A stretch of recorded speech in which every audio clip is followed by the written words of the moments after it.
I'm the type of person who, I want to do well. I want to succeed. I wanted, and I was in my life. I mean, if you looked at me from the outside, my career was great and the picture of my family was great. And it wasn't that I was being, false with people. I was being false with myself. I wasn't being real to myself. I was trying to kind of put a Band-Aid on it and act like maybe it wasn't really the problem that it was. I can remember distinctly, you get into your marriage and initially all you want to do is please your wife. You want to build on this thing that you created together. You want to live and grow and do things.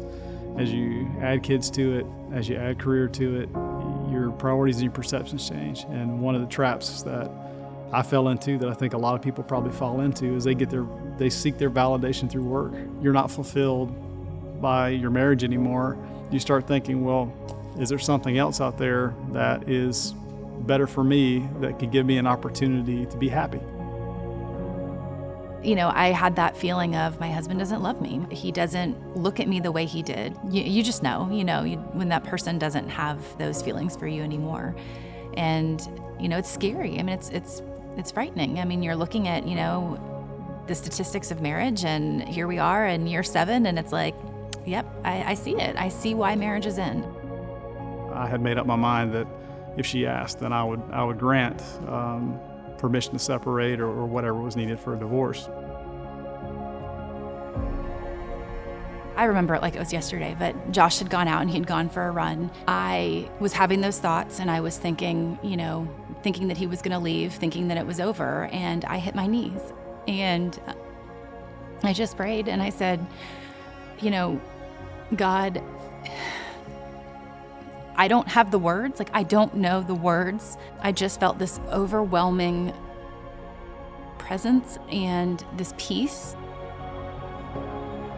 He came back from his run and it was like he walked up to me and he knew. He knew right away when he walked up, and he sat down and we had that first really difficult conversation.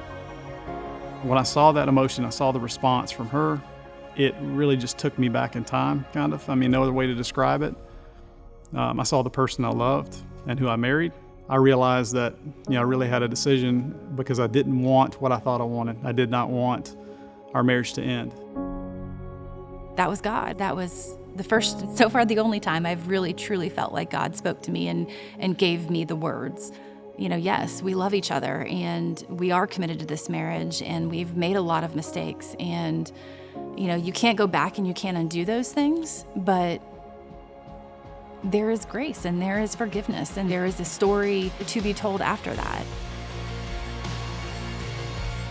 In the aftermath of being broken down, with your wife and opening up to that level, there was always that feeling of there's a means for us to recover from this. There's redemption in this.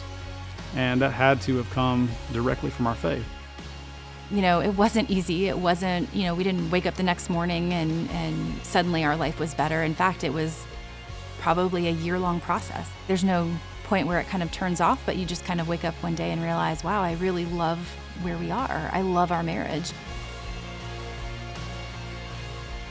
I wake up every day excited, and happy to, be in our home and be with you. And it's what I envisioned, when you're a little girl and you envision what marriage is going to be like and what your life is going to be like, and it is that, and it's more than that, and I'm grateful for that.